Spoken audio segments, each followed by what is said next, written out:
Got him. That didn't work. Hey! It just went straight to me for some reason. That was odd. Why did it do that? Like, it's all working just fine except for that one spot. It's like post timer vid. Nope. It's like, no, we're not going to do that. Whatever. That's okay. Ryan, welcome back to the Kessel Chat. How are you doing? Hey, Jeff. It is like my favorite time of the week. We get to come back and talk about Star Wars. So yeah, I'm like super excited to be here. Thank you so much, of course, for kicking the show off and having me on. Absolutely. And thanks to everyone who's joining us right now live. It's awesome. I don't have it in the shed. Oh, shoot. So I put it in the notes earlier, or I'm going to. I don't have it in the shed. I ordered, or I got a hold of a second copy of one of the latest Star Wars: The High Republic books by Cavan Scott. It's called The Rising Storm. And actually, what it was is Amazon is very confusing to me sometimes, where I go to order a book or pre-order a book, and I don't think it's happening, so I ordered it apparently a second time. And I did, because I ordered some of these books like 6 months ago. I totally forgot about it, and also 2 copies show up on my doorstep. I'm like, yay, 2 books. Okay. I'm like, great, we have something to give away on the Kessel Chat. Fantastic. So we have another book to give away. It'll be The High Republic, The Rising Storm. We'll talk about more details a little bit later. So everybody's watching now, or if you're watching later on, we'll tease a bit over the next couple of weeks what we're going to do a raffle for it. But gotta keep watching, and we will raffle that off pretty soon. That's awesome. It looks like Rich is here with us too. Rich, we've got all of the hey, Rich, all of the Star Wars knowledge you might possibly want to have tonight. It's gonna be grand. It'll be fantastic. I promise. It'll be awesome. We can get into it because So I went back to last week's episode and I was listening again. I'm like, I know we talked about something in the end that we really wanted to do, and you and I were messaging offline a little bit earlier about this, and we both kind of remembered, oh shoot, there was these other things we also wanted to talk about. We got so many topic ideas that just got to write them down in the middle of the show. But at the very end of the show, this one came up, and I was teasing it on social media earlier. Exactly, Right I was there. teasing it on Mhm. social media earlier of the best ways to watch best order to watch Star Wars in, and like from a certain point of view, because we're clearly going to have what our own opinions, and we are probably not going to be nearly as inflammatory as or as like energy building that some other people tend to be when it comes to this particular topic. I've seen like the Twitterverse go bananas when it's like, no, you Oh have to yeah. watch it this way or whatever. So we thought it'd be fun today to just kind of get into like what order we like to watch the movies in, why, and then just Mhm. I don't know. I have mine, but I'm really curious. Really curious. I know we talked about it a bit last time, but we can't just Yes. simply say whatever order you want. Like that doesn't make for a good show. So you gotta you gotta give us a little bit more this time, Ryan. So, okay, I like could not wait to get into this topic because I have a lot of different thoughts about in what order to watch the Star Wars movies. And I'd like to start with my preferred order, and in fact, the way that I actually brought this to my kids. Like when I wanted to bring Star Wars to my oldest, see, I grew up in a world where everybody knew that I can't believe I'm going to say spoilers. Darth Vader is Luke's father. Exactly. And so I just grew up knowing that. And in fact, I grew up with copies of VHS tapes. So I actually didn't have the original Star Wars in my house growing up. We had a copy of Empire Strikes Back that my dad had taped off of like a weekend that we got HBO for free, and it was legit. I'm not saying this just because of the ongoing joke. It was Star Trek 3, The Search for Spock, and Empire Strikes Back, and it was on one tape.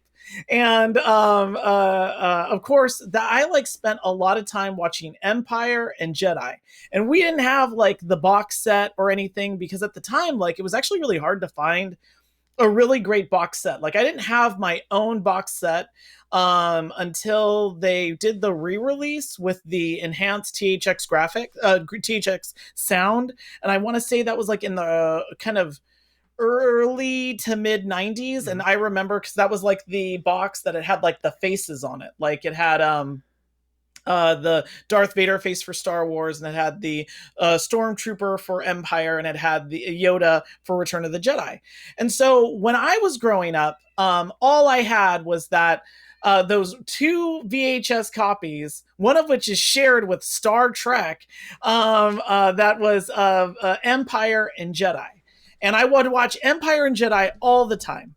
And then my next door neighbor, Kevin, he had a copy of Star Wars, of course the original Star Wars. Of course, another like I taped it off of television copy, Mhm. and that the only time I got to watch Star Wars is if I borrowed the tape from Kevin or I went over to his house. And so this was like how I like saw those movies for years. And of course, like having gone through releases of the THX updates, the special editions, which of course I bought, the gold box, which I think was pan and scan, not the full screen. I think that was the silver box. And then of course the prequels came out, and there was the re-release of Star Wars Empire and Jedi that like took place in the 90s as well, where you could go and see special edition. And I remember the tagline was see it again for the first time, which millions of dollars to that dude. So the thing that was funny is that, and I know this was a long story to get to how I introduced it to my kids, but I wanted to supply that history, Jeff, because I wanted my daughter to having not like heard about any of the Darth Vader or anything, and before this became a TikTok thing that you did with your kids, I wanted to have my daughter watch Star Wars first and then get the big reveal of Empire second. And so the way that we ultimately watched was when she was about 4 years old. she watched Star Wars. She really got into Star Wars, and Princess Leia was like her favorite character. She was Princess Leia for like 3 or 4 consecutive Halloweens. I mean, it was like Princess Leia, Princess Leia, Princess Leia every single time. She was Princess Leia in Star Wars. She was Princess Leia in the bounty hunter uniform. She was Princess Leia on Hoth. We were always building new like versions of the Princess Leia outfit for Gabby to go on Halloween. And so then when we did the reveal of Empire, I mean, it was like mind blowing for her. It was like, oh my gosh, you know, Luke. And she even said, like, is he lying? Is he lying? And so it was such a great reveal. And then we got to Jedi, and she loved Jedi, and so she was just like, oh my gosh, like love, you know, she just loved the trilogy. And then I was like, hey, guess what, there's a whole set of movies about how Darth Vader grew up and like young Obi-Wan Kenobi, and Luke and Leia's mom Padme, and how she was like a queen of an entire planet and then a senator, all these things, right? And she was like, oh my gosh. And so then I introduced episodes 1, 2, and 3. And so we like are a huge Star. My daughter and I have obviously bonded for years over Star Wars. That is how we did it. And so my preferred order is the classic order, which is 4, 5, 6, 1, 2, 3. And then because my daughter was old enough and we could like go to the theater, and this was also back when she was still young enough to wear, you know, it was like which costume she was going to wear next. She went from Princess Leia to Rey. We watched 7, 8, and 9. And in fact, when we went to the theater, each one of those tickets, that was me, my wife, and my daughter for each one of those movies. So it was so great to kind of watch it that way. I know that that is a little bit of the traditional mindset, but having watched it through someone else's eyes, Jeff, it's unreal. It was unreal. So I'd love to hear your thoughts. That's cool. I love the classic order is my favorite, like by far. Like I absolutely love watching the ones we grew up on as kids. And I remember getting that box set in like sometime in the mid 90s. It was remastered by THX. It was sound, and the one I had was like graphic quality, but like redone in THX or some other like Dolby, you know, Sony or something. I don't remember what it was, but it was like they just cleaned up the graphics a little. It was VHS still, and they tweaked a couple like a couple scenes in the movies, but it was more of like just enhancing them so they looked a little bit better. Like that was all it was. But yeah, I remember those, and I had those. I rewatched those things just over and over again till I thought I was gonna like break the tape in the cassettes. Okay, so I have two. I'll give you the one with my kids, my son first. The way I've tried. He's still a little on the young side, so he doesn't quite get it, and he's a little hyperactive. So trying to get him to sit still at 5.5 to watch. He's into or animated things in general, and I've got him to watch some of the animated Forces of Destiny cartoons because they're really short. They're not super dialogue heavy, and so he can get. Yeah, my kids are big fans. Yeah, and so at that age, at least at 5.5 for him specifically, I can get him to sit through those. What I've tried to do with him is have him watch Rebels with me, animated, because I know that getting him to watch a regular movie, it's really hard to get him to sit still for any length of time to watch a regular, you know, live action movie. So I started actually watching Rebels, which takes place before the original Star Wars, timeline wise, before A New Hope, before the rebellion really is formed fully, or it takes place around the time that Luke is still a kid on Tatooine. It kind of takes place around that time frame. And so I've tried to get him to watch that a little bit. One, because it's easier for him to consume, but also because I've noticed with him that he attaches himself to characters that feel more like him. And so like Ezra Bridger, when he's young, is sort of that way, and he's kind of exploring his space and learning who he is and all that. We're not there yet. He's still, I think, a little too young, and he's just, I don't think he personally, just as an individual kid, is quite ready to sit down and actually understand what he's really watching. That's okay. I'll come back to him. So the preferred order I actually have for the entire movie series is a slight variation of what you do, which is classic first. So 4, 5, and 6, episodes 4, 5, and 6, because I love them. And there's something for me beyond nostalgia. There's something in the character development for those movies that the low budget filming, even if you watch the modern versions that have been remastered and all that type of stuff with new graphics and all that jazz, they look good, but there's still this classic movie where it's much more based off of storyline than it is visual graphics. Watching like the trench run on the first Death Star, watching lightsaber fights. There's not many of them. They're not super interactive, even with advanced graphics. They're not. There's not a lot to them. It's more dialogue.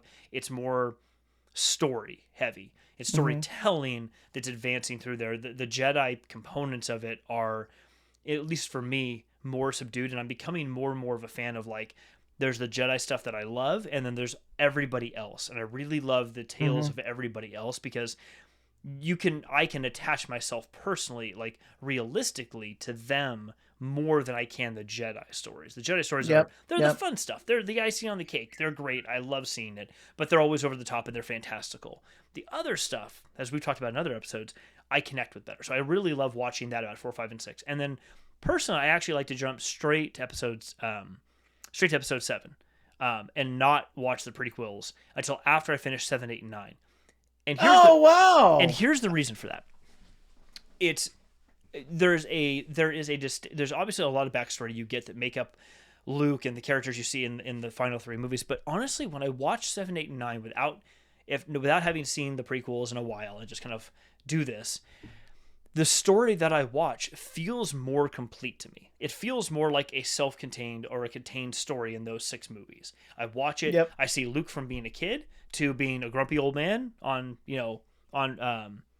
whatever the name of the planet. I can't blank it. Not Tython. Whatever the name of the planet was he was on. Tatooine. I'm sorry. I'm sorry. Which one? The planet he's living on when he's like isolated himself. Why am I blanking on the name? I'm blanking on it too. It starts with an A. He's like, I don't know why I thought. Of course you would know Tatooine, but what? I keep thinking an atoll, like an island or something, but I know that's not the name of the planet. Anyway, someone's gonna correct me. Someone's gonna be like, these guys are gonna talk about Star Wars and they don't know the planet that Luke has secured himself on, that is the home of the Jedi and the origin. Oh, I know. Please, I failed. Should we just lost all of our credibility. I should just hit finish on the live stream right now, right? We'll just shut this down. Shut it down. Shut it down. It's we've lost all of it. It's all done now. So I love watching. I love watching the final 3 movies after the original series, because you get to see Luke as he is. You get to follow his character arc in that exact way from beginning to end, and you see it and go, oh yeah, this is how he plays out. The reason I really love watching the prequel trilogy afterwards is because it's one of those things where it's for me, these 6 movies are the story. This is the Skywalker saga right here. Anakin, he was Luke's dad, but I don't really see him as part of the Skywalker saga. I see him as part of his own story that led to the start of what I call the Skywalker. And I can consider the Skywalker era, or that saga, to be Luke from the beginning of his hero's journey to the end of it in Return, and then when he comes back as sort of the mentor and then fades away. For me, that is the Luke story, and that buttons up one really good circle for me of all these characters and things happening, but really they're kind of centering around, for the most part, Luke and his tale and things that are happening. And for me, the prequels are like, oh, just like you said to your daughter, oh, hey, by the way, you want to learn some of the backstory for some of these other characters? You don't need any of the backstory, but would you like to know some of it? It's one of those things where, like, you and I have talked about this in movies or books, where a great story, and I see Joanna's on too.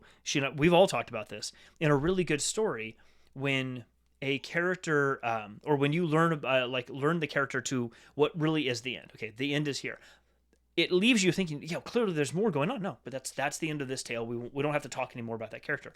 But what if you did get the taste of that thing for that character that happened right afterwards, or right before this story started? That's to me what the prequels are.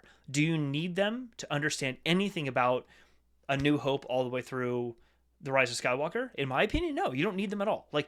But they're amazing to know, to go back and watch and go, oh, okay, well I get all these other things now. Fantastic. But were you missing them before? No, the stories are just great stories. So I love that. That's for me, It's a great story arc that completes itself, and then you want to fill in the blanks later on. Go back and watch the prequel trilogies, and we'll fill in some blanks for you later on. Oh, I actually I really respect that as a run, and I'm going to answer the question too because I saw it up there. I think it was Joanna's question about which is my daughter's favorite. I think I don't. She's 13 years old now, and so her favorite is often like jumping around. Like she's very much into the sequel trilogy now too, and I think she might say if you ask her, Last Jedi, like that's like her go-to. But if I was to say what's the one that's on, that if it's on in our family room and she's walking by, she'll sit down and watch it. 99% of the time, it's going to be the original Star Wars. Like if that is on, she will walk by and sit down and keep watching it and watch it all the way through. And so I don't know if that's just much respect. Oh, I feel like it's like, you go to your first love. And it's funny, by the way, it was actually really funny back then too, because when she was really into Star Wars, it was after the prequels, it was well before the sequel trilogy. And so there wasn't a lot of like toys that were out at the time, or like there wasn't like a lot of like, even there's always Star Wars merchandise, but there just wasn't a lot. And so it was funny because we were trying, she wanted to get things and we were like, it's hard to find. Yeah, it was just really interesting to kind of watch her go through that. But I love how you talked about you can almost put like kind of story brackets around 1 through 6, and then you could put a set of story brackets through 4 through 9. And I think that's because one, like I think George Lucas had that kind of like he knew what he was going to do in 4 through 6, and then thought, I'm going to tell all of Anakin's story 1 through 6 now. Anakin is the person I want to tell, the tragic hero and redemption story. And because that is a full story cycle that you're able to go through, I think that's why 1 through 6 works. And I also think that's why you don't need 1, 2, and 3 if you want to go 4 through 9 and just watch Luke go through that journey. Because then it is, instead of watching Anakin go rise, fall, and be redeemed, instead you see Luke rise, retreat, and reemerge. And so it's this really nice, like almost parallel stories that they're in. Now I've got a really good question that I'd like to run at you, Jeff, and it's actually a different type of what is the best order, and it's not even what is the best and what is the worst. It is, if you could do without one, which one would it be? Oh, and if you could do without two, which of those two would it be? so are we talking without one or without two of the trilogy movies, or of anything? All nine. Of Is all there nine. one that you're like, you know what? You don't have to watch that one. And it's not to say that it's bad. It's not to say that it's the worst. It's the one that you could say, I don't think you need to watch it. And if you had to pick two of them, what do you think it would be? For number one for me, if I was to pick one, it's Revenge of the Sith.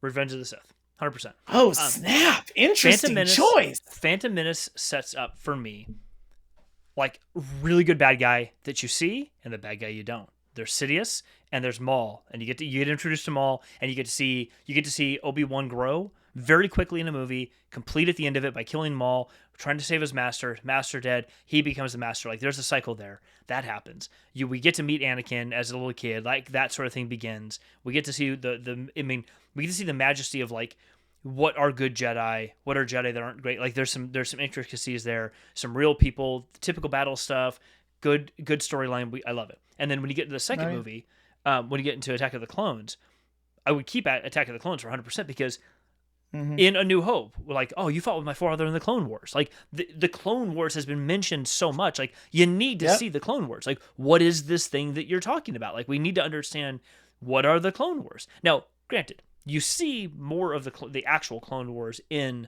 Revenge of the Sith. You don't see it in Attack of the Clones. You just see that it begins in Attack of the Clones. But I don't think you need Revenge of the Sith to know that. Go watch the Clone Wars. They're far more enriching than the Revenge of the Sith is. Watch that animated series. You'll learn a hell of a lot. Either of the animated series from back in the early 2000s or the modern one, you'll learn a lot more about what happens in Revenge of the Sith, so that if you watch the Clone Wars animated series and both versions of them, when you get to Revenge of Yep. the Sith, everything there is sort of like oh yeah, okay, yeah, of course that all happened. Yeah, sure. I didn't actually need to watch this movie to guess that was what was going to happen at the conclusion of the Clone Wars, because you watch Revenge Yep. of the Sith after seeing those and you're like, yeah, this is all like you're just buttoning up what just happened to these animated series. So for me, it's like, yeah, okay, yeah, he was going to become the Emperor. Yeah, we Mm-hmm, know that. mm-hmm, Like, mm-hmm. there's nothing surprising for me other than like key moments like Mace Windu dying. Okay, yes, it Mm-hmm, caught me mm-hmm, off guard, but of course it was going to happen, like because the Emperor's going to win and he's going to take power. mm-hmm. So like these characters, like you watch it, it's like, yeah, none of this is actually surprising. Anakin's going to fall. I'm sorry for the spoiler. Anakin becomes Darth Vader. I apologize if you Yeah. didn't know that already, but that becomes like you don't. For me, Revenge of the Sith, like the movie doesn't need to exist to know that all the stuff that happens in that movie is exactly what's going to happen. Yeah, Now, it's you knew all the broad strokes in that yeah, one because it's so close to the start of the next part of the series. But no, please keep going. but I'd if I was love to to pick hear two, your pick number two. Again, all nine. You don't have to watch one of them. I'm really interested in Rise kind of of Skywalker, hearing your Rise thoughts. of Skywalker would be number Oh, two. I'm right there. I am going to I'm gonna completely 100% agree. I'd love to hear your reasons though behind this. Um, from there's a lot of nuance I could get into, but there's a moment in the Last Jedi for me that is like that's the ending. That is the ending of a story. Nothing else is necessary at this point. Is at the end, at the actual end of the Last Jedi, the little boy in the hangar on Canto Bight and picks up the broom with the Force and starts sweeping. I'm like, there, done. That is the end of the Yep. series. You don't need Yeah. anything else after this point. Anything after this point is just belaboring the story to go on longer so we can make another movie. Not that the Yep. Rise of Skywalker was a bad movie, to your point, Mm-hmm. but for me, like Mm-hmm. that was awesome. I watched it and I go, oh, like yes, oh my god, yes, he's another Jedi. There's Yeah. something more here. Great. Like just like seeing in Game of Thrones in the TV show, seeing Arya get on the boat and she's sailing west and no one else has ever sailed west and never come back before. Great, she's gonna go do it. I don't actually need to know what happens after that point. I just need to know that Yes. there's hope. There's a chance. Like, but you're saying there's a chance. Like, that's all I needed to know in that moment. That little kid is like, there's the chance right there. I'm like, yeah, I'm good. I'm happy. Oh no! See, I really like that. I by the way, I completely good. I like that, Rich. The thing that I feel like too is so Star Wars kind of reached kind of a cultural, like it's like a cultural pinnacle, right? And so part of it's often kind of fighting between being almost meta references to itself as well to other things, and also potentially derivative, because of the fact that it often sequels and an entire sequel trilogy, it needs to feel old but new again, and that's a really hard line to really hit. And so one of the things that I loved about The Last Jedi is it walked the balance of meta references. It brought in it took away it kind of reset expectations.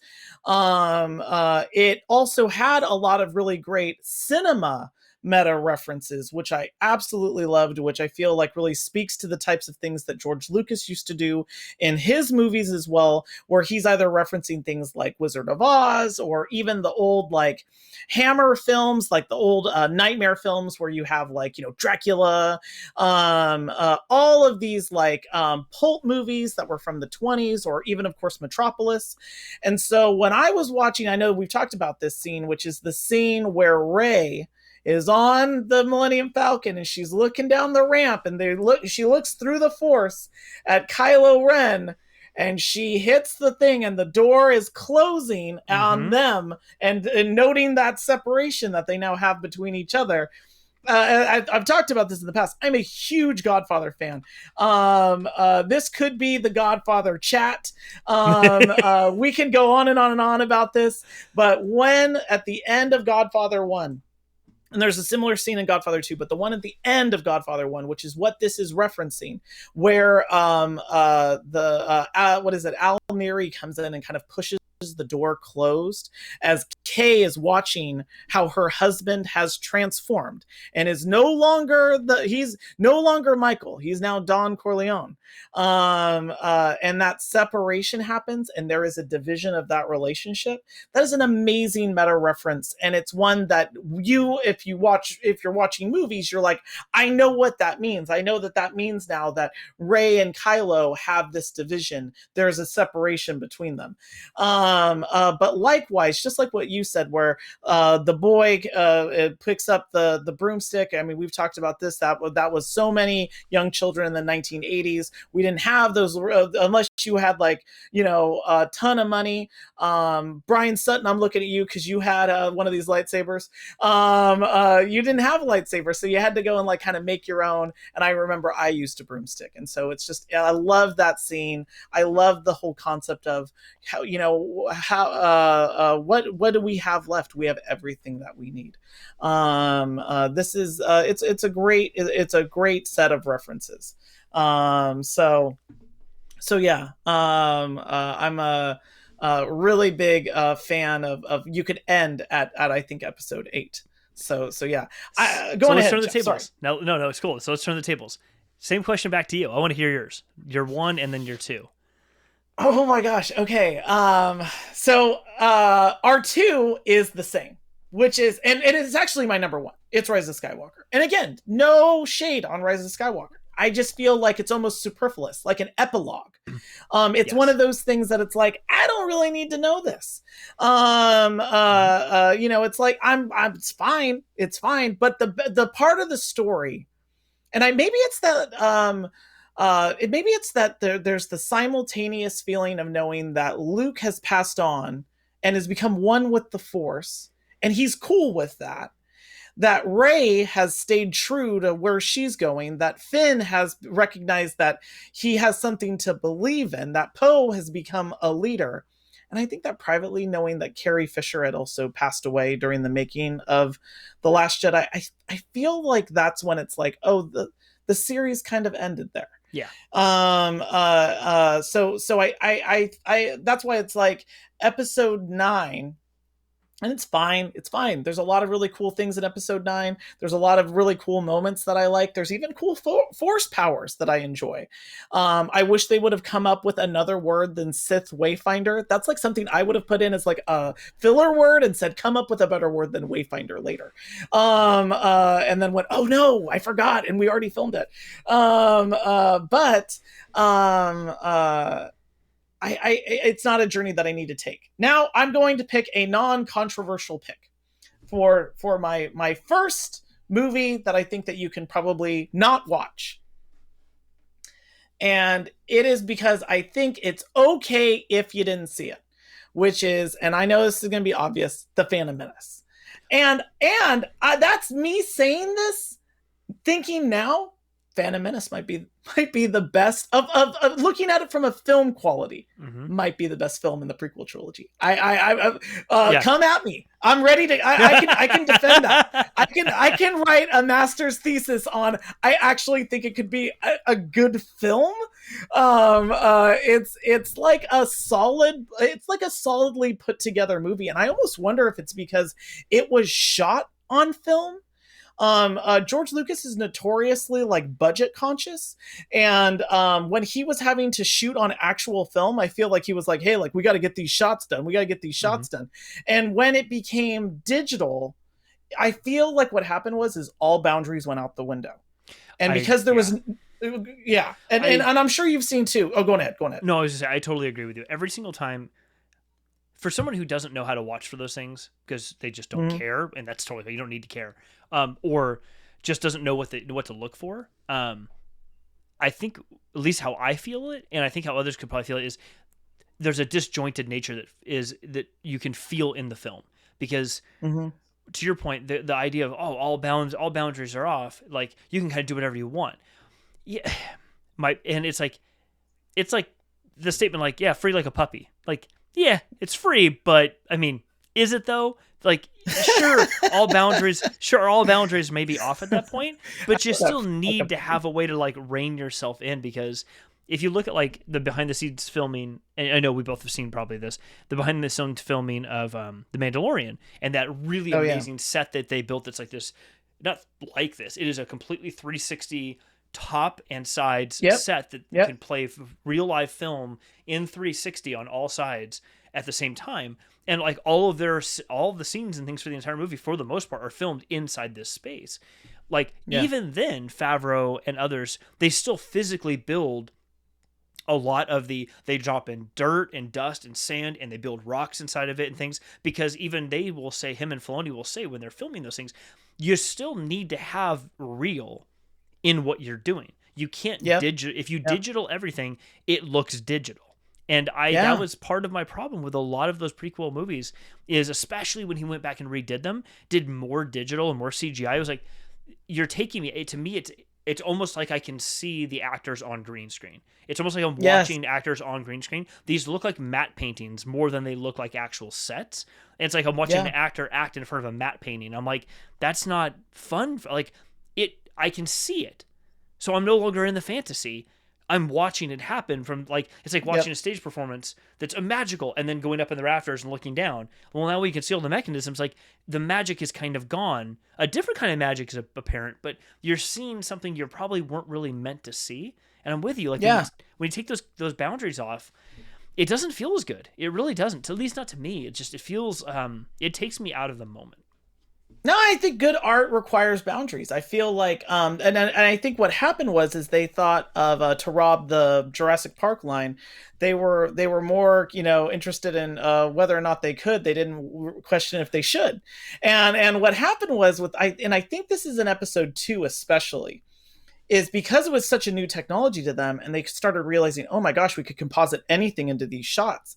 They started compositing everything. Like at one point, they composite like a color for the carpet, and it's like, why did you do that? Just Like get a carpet. yeah, it's like just it was fine. It's like what's going on? You guys are overworking this right now, Yeah. and it's one of these things that when it is so overworked, it stands out and it doesn't feel right. And I think that's why episode of The Force Awakens actually was so well received, because you got to have I will challenge anyone that the shots that when you have a practical effect caught in camera, it's everything. It's just a great moment to see when you're able to actually see a really great effect in camera. And episode 7, the Force Awakens did such a great job at handling that. Did such a great job at mixing those practical effects, and to actually quote the man himself. And it's like it's funny how people become heathens of their own religion. George Lucas said in like 1980, a movie that with special effects are to assist the story. A movie can't be special effects, and that's like, oh my gosh, like did you forget that? Yeah. And I think that's because there weren't enough people around him. You need people to say no to you. And that's like a big thing. You need people around you when you're an artist to give you like to help shape what you're doing, because art is in the revision. It's like it's there when you're in the editing room, it's there when you're even doing those shots. And so that's why it's like those shots just got out of control. And it's funny because you keep seeing George overcorrect. Episode 1 is boring. Oh well, then episode 2 is going to be crazy, and then episode 2 is it's lacking the story. In episode 3, they came in and they brought in Tom Stoppard, who wrote like Shakespeare in Love, and basically was like, oh, I know what I'm going to do here. I'm going to have episode 3 be Hamlet. Episode 3 is like a retelling of Hamlet. It's Anakin, and he's like, should I do something? Should I not do something? Should I act? Should I not act? And so it's this funny thing that like George is like, and I know him so well, so I can just call him George. George Lucas is just this guy that like kind of got lost in the story that he was going to tell. And if you look at the purest version of what he was trying to do, it's in episode 1.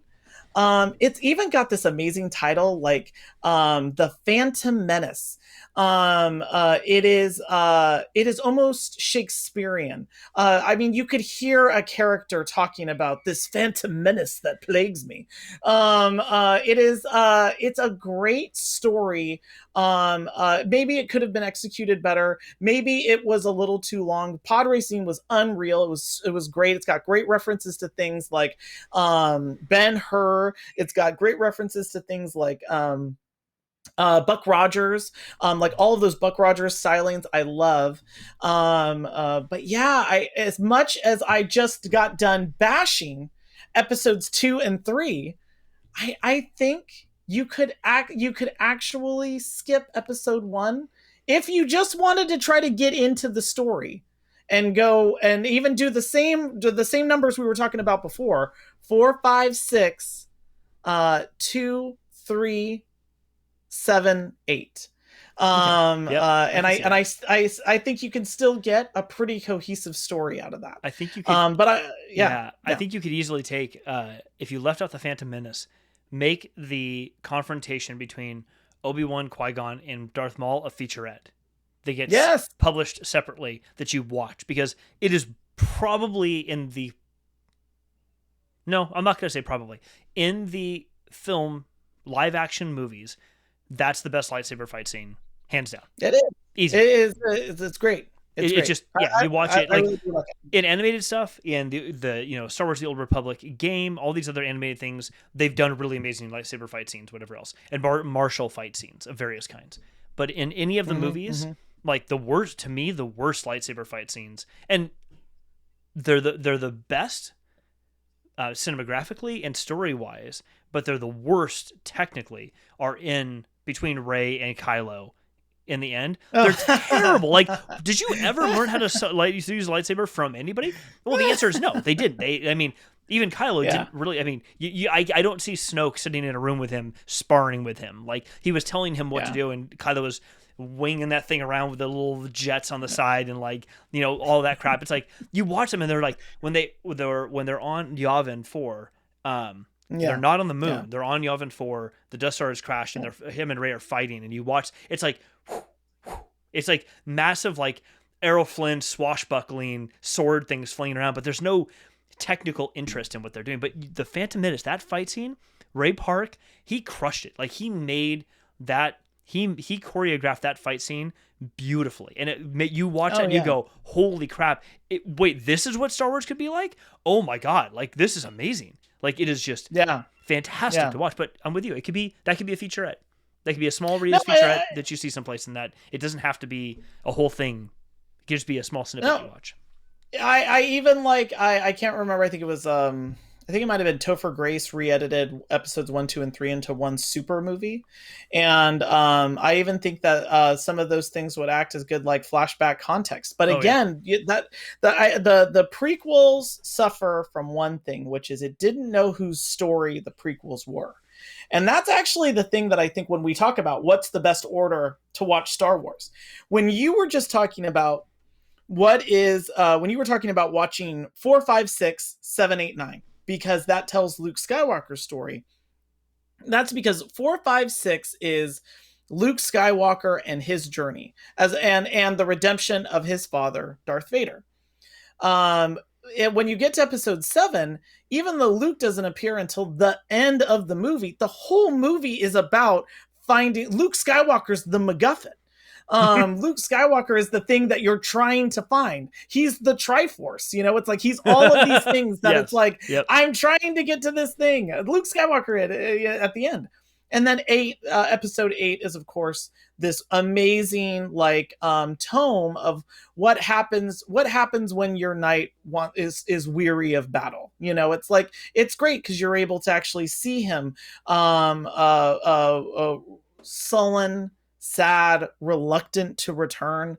This is a great place to kind of pick up the rest of Luke's story, and then to have him end the way that he does. I'll be seeing you around, kid. I love that part of the story. That's actually where the prequels suffer, And where you could say that the sequel trilogy is the stronger order of those, that Mhm. order that you talked of, Jeff, 4, 5, 6, 7, 8, 9, because the prequel trilogy is constantly shifting It is. from movie to movie. Whose movie is this? Who's the main character And here? Um, an easy argument for somebody out there to make that the sequel trilogy is the same way because each different directors, all that. I think there's a key difference here though, and you called it out several times. Is it's the prequels suffer from exactly what you just said, in not just in whose story is it from a character perspective, but also, is this George's story? Is it his cinematographer's story? Did the editors mhm. do a job? Did they do enough CGI? Like, it's almost like five different groups of people wanted to tell their part of the story, and then Lucas wanted to Yeah. tell a different part of the story, and none of them actually meshed together. The CGI, the digital editing graphics pieces of it, I think, are just one visual major component of that. But you're Yep. right. I Yep. believe I feel the same as you. Just like they're so disjointed because it doesn't feel like any one person's actually. They're all almost like George says, do this. He leaves, and everyone's like, yeah, but I can do it better. But I can do it better. But I can do it better. And they all kind of went off and Yep. did their thing, and they got mashed together. And then, well, crap, we're done. We have to just put something out now. I know that's not what actually happened, but you were making a comment about like the gratuitous nature of some of those things, and I was thinking the scene in Attack of the Clones when they're on and names are escaping me tonight. By the way, it was Octo. It was Octo that Octo. By um the way, you're dropping all the big ones because you were like Yavin 4 before. Like okay, I got the we're right ones. gaining, All getting right. the cred back. We're getting the cred Okay, back. we're good. When they're on wow, the planet where the Death Star is actually constructed, and all the on the Attack of the Clones when they go there, and there's all the bugs. I can't remember the name. I'm blanking on the name of that planet where all the bugs and the meat Oh, cannons. Geonosis. Geonosis. Geonosis. Thank you. Well, when they're in Yeah. when they're in the droid factory and the droids are being built, and Anakin is fighting some of them off, and Padme is running back and forth like that. To me, that was super forced. And then, of course, when they cut to 3PO and R2, and the cutting them 3PO apart and putting a different head on them, I'm like, you. To me, I Yeah. watched it. I'm like, first, no, just get 3PO and R2 do not need to be in this in any way, shape, or form. They're not contributing Yeah. anything. But second, like the graphics there are so bad that when you watch Padme like run forward and run back and then run forward and dodge something, it's to me it's like I'm watching the green screen of her like pretending that there's a box there and it's moving and she has to run and jump over it. It doesn't feel Mhm. like there's any actual physical threat to her. Especially this was not intended or is intended for a different purpose, but I think what they missed is an unintended consequence of her being in all white. Like the intention there was to show her the clear stark contrast between her and the environment that she's in and her personality Yeah. and her character type, and do that to this visual representation of all white clothing with a white cape. Like she stands out. But the downside of that Yep. is it makes her stand out from the setting, and you don't see her get dirty. You don't see her get bumped into something, you get knocked over and have to get back up again, which is exactly what would Mhm. happen. It happens to Anakin. It would happen to her too. It makes it not believable to watch because like no one would get through this unscathed. So how are you getting through this with your cape still on and you're good and you're not bumped, your clothes are not dirty in any way? It's like, what? Like you're in a No. factory with molten metal pouring everywhere. Like you'd have some soot on your face or something. No, I totally agree with this. And again, this is from someone who was just like, you could skip one and start right with two. Um, uh, and I think there was a question as to what is the one that I think is the problematic episode, or this is in the last session of the Mm-hmm. Kessel Chat. I'll give you preview of coming attractions because we could get into this, but I can open it's episode 2. Yeah, agreed. And 100%. this is I remember when I saw episode 2 and I was like, oh great, it's moving fast, there's all this mystery. I liked Django. I mean, my a joke in my house is still, I'm just a simple man trying to make my way in the universe. These are great lines that are inside of that movie, but all of the things that you just said are exactly why these are kind of fundamental problems with episode 2. One, that whole sequence when they're in the droid factory, they decided to add in because they were like, uh-oh, we're in the 5th reel and we don't have like an action set piece. And they were like, and this is where they were like, uh-oh, we've messed this one up. And so they brought in Natalie Portman and Hayden Christensen to film that well after they were already done filming. And there's a great behind the scenes where they're telling Natalie Portman, so you're in this blue, so you're all in this big blue room, and you got to pretend that you're jumping here, and then this box is going to come down. Now go under the box, and she's getting filmed and doing this, and behind the scenes there's a camera rolling, and she looks at them and she's like, oh, you guys are just kidding, right? This is all a joke. Like, you brought me back here because this is a practical joke. And no, that was legit. They were really going to do that. And that's why that scene seems disjointed. They also have a lot of different people working the cameras. And that's usually okay if you have first units, second units. But when your cinematographer is not on site doing those things, you actually had a lot of people that experimented because they were like, I want to really show my value here behind the camera. And so that's why you get some of those like crazy zooms that happen in that sequence. And then also during the battle sequence that's happening on Geonosis, none of that is ever repeated again in Star Wars. It is only done because the people that were actually working on those effect sequences were like, ooh, you know what would be cool here is if we did like a crazy zoom. And so that's why it's like what you said. There were too many people in the room. There weren't enough people saying no. And that's really where like a really good producer comes in. Often you're like, what does a producer do? A producer's there to say no.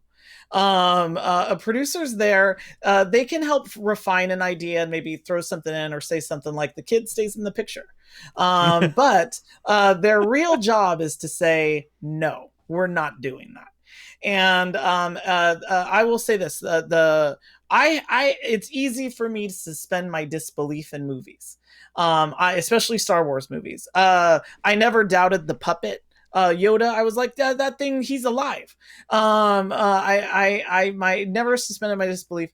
And the first time I remember it happening in a movie that I watched was in episode 2 when Padme says "I love you" to Anakin, and I think I said out loud, "I don't believe you."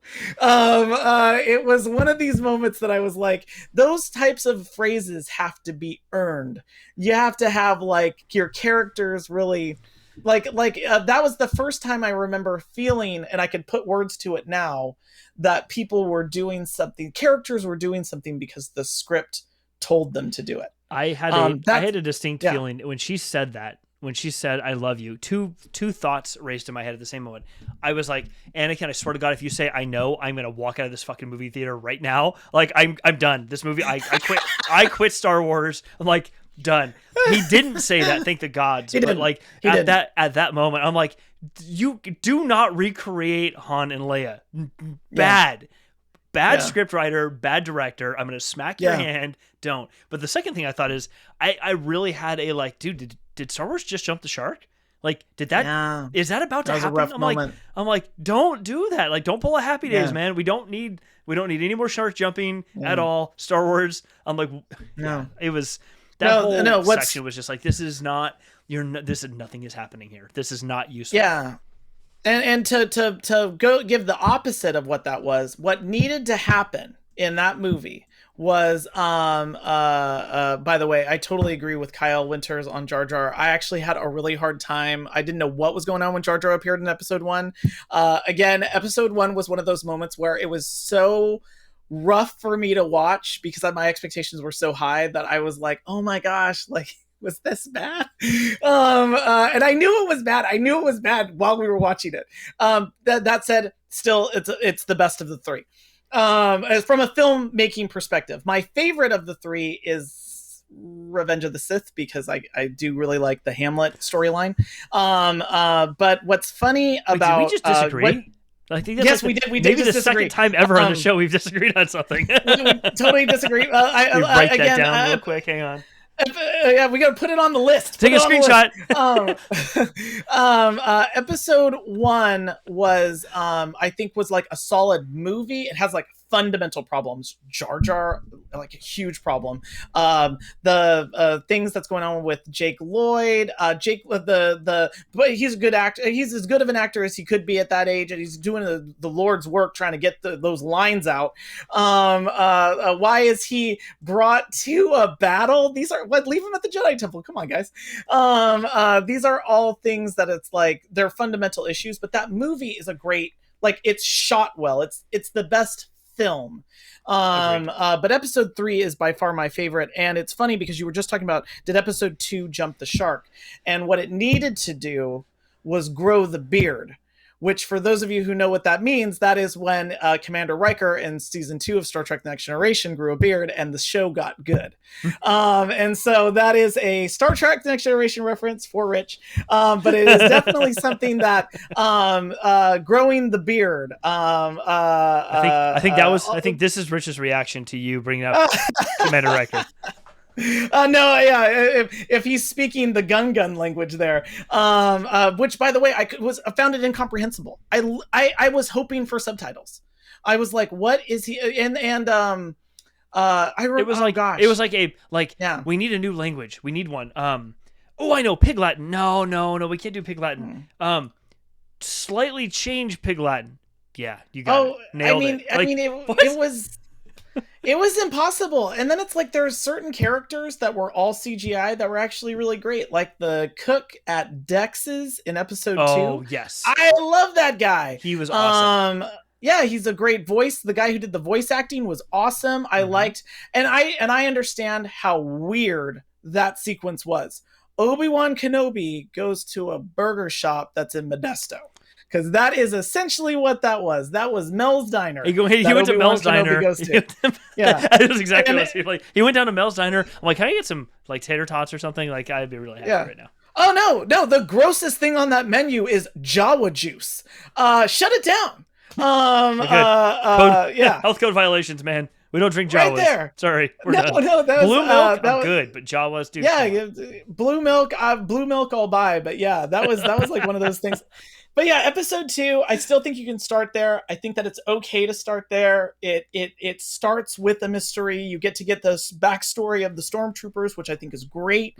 I also think that I didn't like how Count Dooku, they like pasted his head onto another guy to do the lightsaber sequences, which made no sense to me.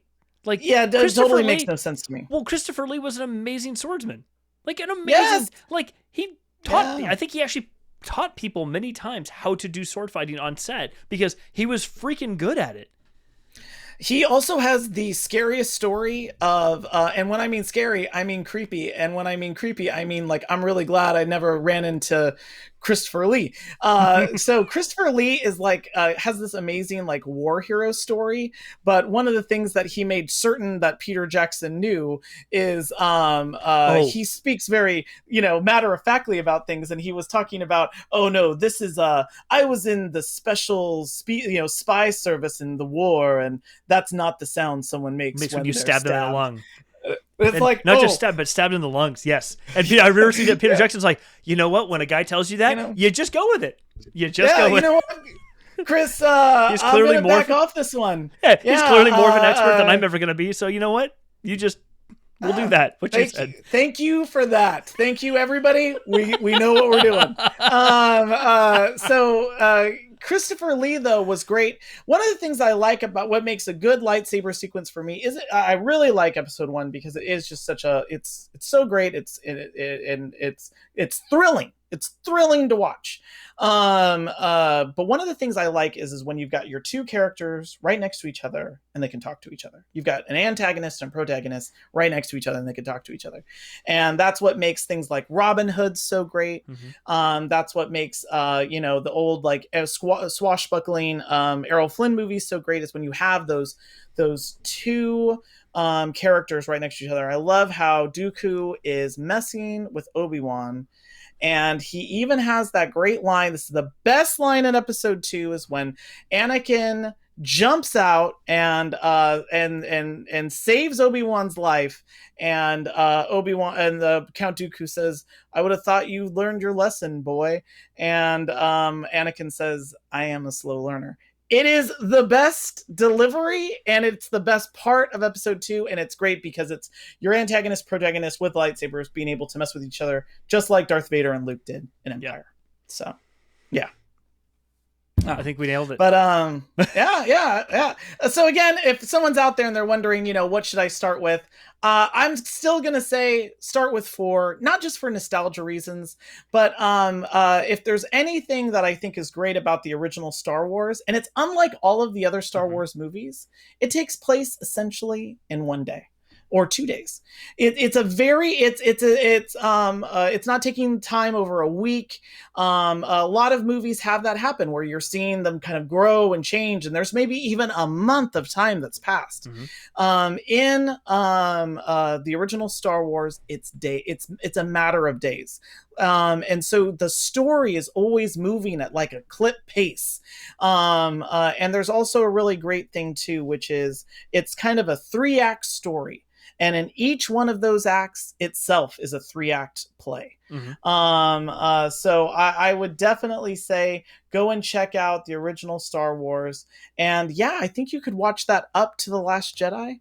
And The Last Jedi is of the sequel trilogy. That's my favorite. I'm a big fan of taking. I like your order, Jeff. I think you could go 4 to 8, and you can call it a day. Yeah, I totally agree. 4 to 8, and you've watched a really good self-contained story that works. By the way, Yeah. final thought for me on when Luke is gone, when he leaves, and he's the see you around kid, like, or whatever the exact line is, like, it's very Han Solo, and I love that. Oh yeah. I love the attribution to Han in that moment.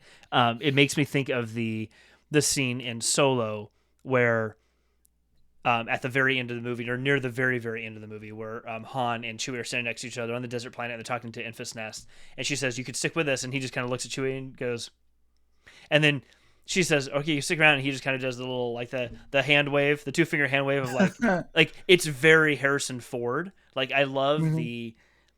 the little tidbits like that they throw into the other movies that it brings you back to the original, because it brings you those little mannerisms, those little words. It brings you back to those people, because people would actually in real life would actually have an impact on each other, and they'd pick up each other's Mhm. mannerisms, because you do that when you have a long relationship with people. Like, that's just how that works. So Yep. I love those connections. But I'm with you. Ended it, you could just watch the movies and stop at Last Jedi, and you'd be good.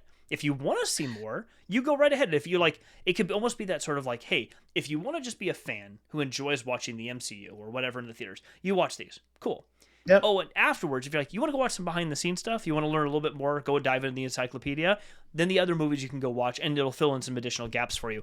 But you'll realize that they're not gaps that actually needed to be filled. Like, it's interesting to know them, but they don't really advance the story anymore. Like Rise of Oh Skywalker, no, totally. interesting cinema, like graphically and visually, and it's a fun movie to watch, but it doesn't really advance anything for you after The Last Jedi, at least not in my opinion. You don't. Yeah, you don't need to watch Thor 2. Just skip to Ragnarok and you're fine. Yeah, exactly. Just skip to Ragnarok. What's really funny though is, and I know that we're coming to the close of the show, is we talked about prologue, which is 1, 2, and 3. We talked about epilogue, which is episode 9.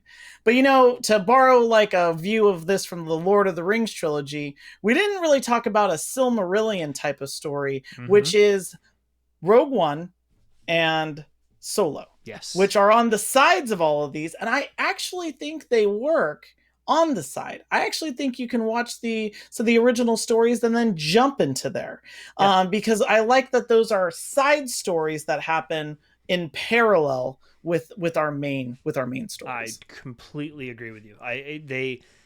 They go beyond simple character development of Solo. Who was he when he was young? Let me show you. We'll show you one snippet of it where he meets somebody and here's who he was. It's not that simple. It's more than that. It is its own side story that contributes to the larger set of stories being told that you could watch by themselves, and they're just great. They're just and Rogue One. I mean, you said your daughter has her one movie that if it's on, she's gonna sit and watch. If Rogue One is up, or if I see Rogue One, I'm like, I'm just gonna watch this. Like, I can't not watch it from beginning to end. I love that movie. I will go. I mean, it's the visual effects are so practical. I mean, there's CG effects in it, but so much of the explosions and people flying around and things happening are so much steeped in practical special effects and stunts that it makes you feel like you were in this movie, like you were part of the action. And so the impact of the story, the music that is playing, and the emotions that come through in the characters, the way they did it, make you feel like, whew, like it just kind of gets you right there. Or that's gas. I don't know. Oh, It's one of the two. oh no, I love that. I love that last statement that was there too up on the screen about having seen Star Wars in the theater. That was like, even when it was re-released, that was like one of my favorite moments, was seeing the original Star Wars in the theater. Mm-hmm. And honestly, on a day-to-day basis, I kind of go back and forth from what's my favorite, and I'm usually between 2 points, which is if it's my love of Star Wars and my memory of what made me just like get into that world, it's the original Star Wars. But if it's the one that really pulls me in with the story, the one that it's like, man, this is a near like perfect movie, this is Godfather 2, it's Empire Strikes Back.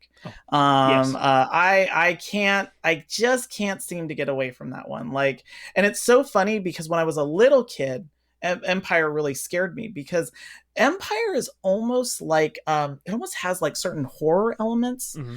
I mean Vader does like pop out from behind a wall, and in the dark, and just like it's just coming at you. And so when you're a kid, it's like a really like overwhelming movie. And Luke gets, it's all the, he gets his hand cut off. I mean, it's terrible. He loses. The good guys lose in the end. Dak, poor Dak. But and of course Han Solo, frozen carbonite. But now I love that movie. Whether it's the, I love you, I know, whether it's the Luke taken down an AT-AT all by himself, or of course the big reveal of Luke, I am your father. No, or actually it's no, I am your father. So whoever's out there is going to say that's not the line. But I always love that sequence with Yoda. I'm a big Yoda fan. Everything that Yoda says, and I love the whole like story, because I think this is the heart of the story, which is always with you, it cannot be done. Luminous beings are we, not this crude matter. He's got just all these great lines about our potential and the things that we can do. And that's what I think is the best part, because it's a mirror for the whole story. 1 through 3, 4 through 6, 7 through 9, all about like, you can be the hero of your story. You just gotta, when Luke says it and he says, I don't believe it. And he says, that's why you fail. I think that's the best part. That is such a quintessential like statement for any story, like, yeah. or personal lesson to remember is like I don't believe it, that's why you fail. Like, just remember that line, and like that could just be a good reminder for anybody, like doing anything in general. Yeah. Well, I think we could probably keep going, but I think we've done a really, we've parsed it. We've done it. We did. We piped it through. We grepped it. Whatever you want to say, it's good. We've got it formatted. We nailed it. We got some cool stuff coming next time. And just a reminder for everyone still watching, we have a giveaway coming soon. So Cavan Scott's The Rising Storm, one of the newest books in the High Republic series. I have an extra copy of it. We're going to be raffling that off soon. So keep an eye or ear out, whatever, to the show over the next couple of weeks. And if all goes well, we have our next special guest next week. I didn't tell you this, Ryan. We found another adventuring Star Wars geek who on social media who wants to be on the show. So more details to come, but we will have another guest on the show next Thursday evening, which will be I'm really excited. It's somebody who just got through, like, just powered through Heir to the Empire, and then the first Thrawn trilogy from Timothy Zahn that came out a couple of years ago, and then is through the 2 books of the current Thrawn trilogy, Ascendancy is the current series, and he just finished reading the Rising Storm and a couple other things. So I'm like, this is a perfect person. So we might have to get into some like offbeat stuff with Thrawn and Wild Space.